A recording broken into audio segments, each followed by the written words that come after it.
Salut et bienvenue dans la Minute Carpe. Aujourd'hui on va parler du soin du poisson, on va parler no-kill, on va parler de tout l'équipement nécessaire pour pouvoir prendre soin de nos prises. Et ça tombe plutôt bien puisqu'on a une petite carpe, une jolie carpe d'ailleurs même, dans l'épuisette. Aujourd'hui on est en lac de barrage, on vient juste de la prendre et on va vous montrer un peu le matériel le plus adapté pour pouvoir en prendre le plus grand soin possible. Voilà, on roule l'épuisette. Alors je décroche autant que possible, je fais en sorte de toujours décrocher le poisson dans l'épuisette. C'est nettement plus efficace, ça évite d'être embêté avec la canne ou que l'hameçon se repique éventuellement soit sur le poisson, soit dans le filet, soit sur vos doigts, ce qui n'est pas très marrant. Voilà. Donc là je place bien toutes les nageoires plaquées, je continue. Hop. Toujours bien vérifier parce que c'est pas toujours simple. Voilà. Très bien. Et une fois que c'est le cas, on peut la soulever gentiment et l'amener sur notre tapis. À ce stade-là, on est assez sécurisé. Donc le tapis que j'utilise, c'est un tapis qui est gonflable, donc il a cet avantage de pouvoir flotter, ce qui va vous permettre éventuellement de pouvoir faire toute cette manipulation dans l'eau. Bon, aujourd'hui il fait un peu frais et j'ai pas mes waders, donc je vais éviter de rentrer dans l'eau, sinon la journée risque d'être un peu trop longue. Donc l'avantage c'est qu'il flotte, donc on peut l'utiliser sur l'eau, mais c'est aussi que ça isole totalement le bas du tapis avec le sol. Ici on est en barrage, il y a beaucoup de rochers, certains tapis qui sont pas très épais, voilà, ça peut quand même blesser le poisson. Là il n'y a aucun risque. Autre avantage qu'il a, c'est d'avoir voilà, une partie qui va se rabattre et se clipper des deux côtés. Voilà, bon là je vais pas le faire parce que j'ai pas besoin de bouger. Si jamais voilà, vous avez besoin de faire une manipulation, vous allez chercher l'appareil photo, toujours sécuriser le poisson. Un poisson a vite fait de sauter du tapis et de finir sur les rochers avec des dommages qui peuvent être irréversibles. Donc là on est à côté, donc il n'y a pas de souci.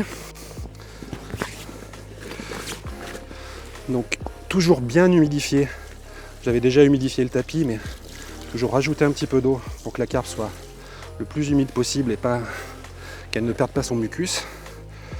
Voilà, et là on va passer au stade. Alors, une précision importante.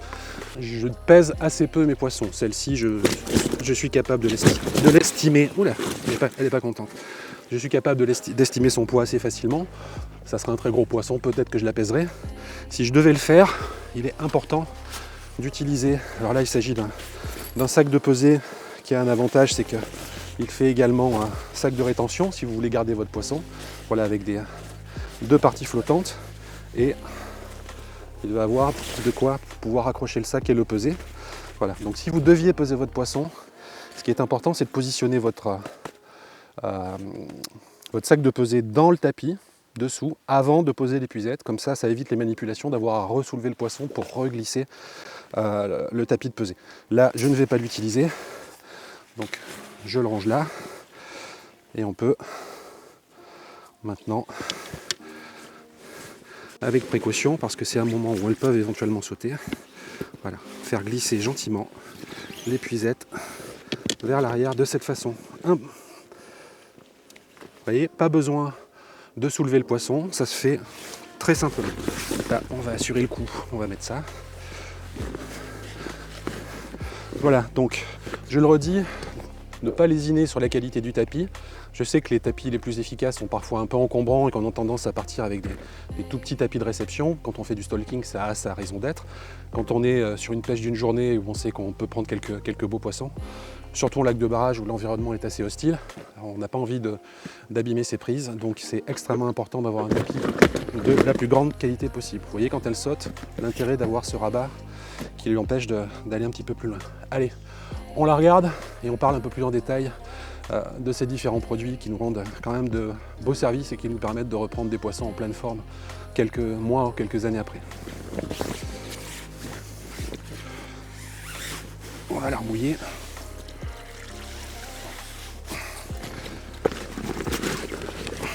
C'est pas un très gros poisson, mais en revanche, chose rare sur ce lac, c'est une carpe commune. Il y a certains lacs où on prend quasiment uniquement des carpes communes, et puis il y en a d'autres où elles sont plutôt rares, et ici Je pense que le ratio entre carpe commune et carpe miroir ou cuir ou foulis est quand même très très faible. Donc voilà un joli poisson de lac de barrage, vraiment taillé pour le combat, qui a fait un beau départ, voilà, et dont on prend soin voilà, le plus méticuleusement possible parce que ce sont des créatures magnifiques, on n'a pas du tout envie qu'elles s'abîment. Allez, on va la remettre à l'eau et je vais vous montrer que grâce à ce tapis de réception, on a également un outil très pratique pour la remise à l'eau du poisson sans avoir à le manipuler. Allez, on a fait une ou deux photos, on va la remettre à l'eau. C'est là qu'on va voir voilà, tout l'intérêt de ce tapis. Nous avons deux poignées de sangles qui sont situées ici et ici, qui nous permettent en fait de porter, de soulever le tapis et de l'amener. Et ensuite, vous allez voir que sa conception avec ces coins qui sont sanglés ensemble vont libérer une partie du tapis. Ça permet de faire glisser le poisson gentiment sur l'eau sans jamais avoir besoin de le sortir. Allez, on y va. Voilà l'avantage de la flottaison. On va pousser un peu le manche d'épuisette. Voilà, l'avantage de ce système flottant, c'est que par définition, il flotte et que ça nous permet de pouvoir déposer notre tapis sans aucun souci. À ce stade, on sait que la carpe ne risque plus rien. On peut enlever la protection du dessus. Voilà, notre poisson est parfaitement sécurisé et donc tout simplement on va pouvoir défaire ce petit clip, ouvrir le tapis et ça va nous permettre gentiment, en veillant toujours à ce qu'il y ait suffisamment d'eau. J'ai trop vu de gens relâcher des carpes en bordure. Voilà, on ne veut pas se mouiller les pieds, on évite d'avancer. On a des poissons qui vont partir en se frottant les flancs sur du sable ou sur du rocher. Bon là on a l'avantage, c'est qu'on est en lac de barrage, donc ça descend très très vite et à 1 mètre du bord il y a déjà quasiment 1 mètre de fond, donc c'est assez sécurisé, mais quand même on y fait attention et on peut étendre un petit peu, voilà, comme ceci. Là je sais qu'elle va pouvoir regagner son élément en toute sécurité. Salut ma belle. Voilà, le moment où on remet une carpe à l'eau, c'est quand même toujours un très grand plaisir et on espère la recroiser un jour. Super. Alors on l'a dit, le soin du poisson, c'est aussi éventuellement le peser et le peser correctement avec les bons outils. Voilà, la pesée, c'est une étape qui peut parfois être assez dangereuse pour le poisson puisque c'est des manipulations supplémentaires. Donc on va pouvoir avoir différents ustensiles utiles, donc comme ce type de sac de pesée qui est également un sac qui va permettre de maintenir, une fois qu'on a pesé le poisson, de le mettre directement dans l'eau, puisque ça fait également ce qu'on appelle les sacs de rétention, donc sacs de conservation. Vous voyez, suffisamment large.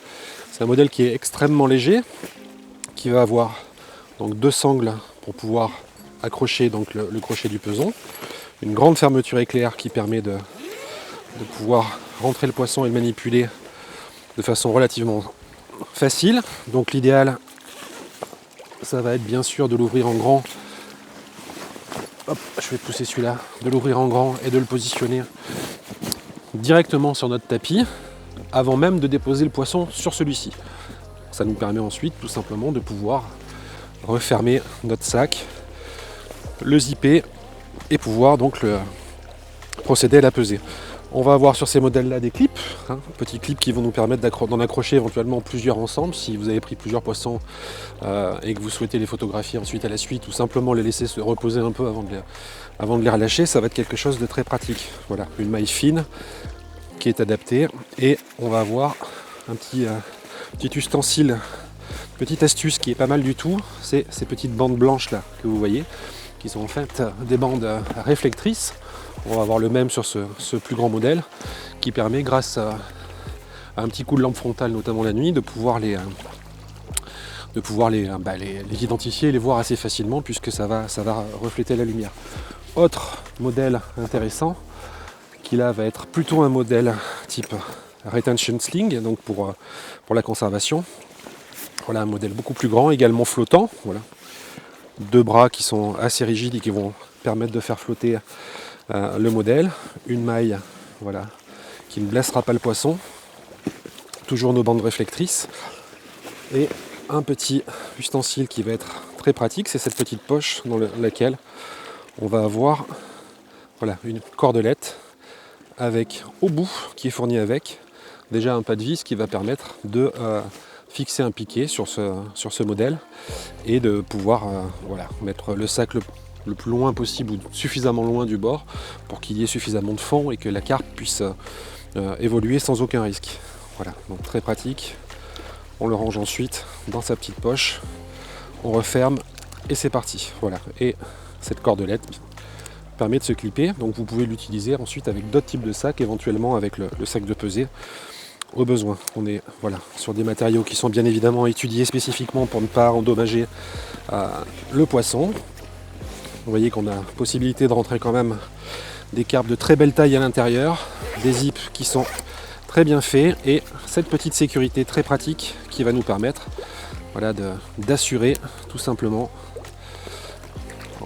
notre fermeture éclair en la clipant à l'intérieur pour éviter qu'elle ne puisse s'ouvrir si jamais le poisson se débattait. Ceci étant dit, c'est vraiment un petit plus certes, mais ça m'est jamais arrivé qu'une carpe réussisse à l'ouvrir quand bien même on ne l'est pas attaché.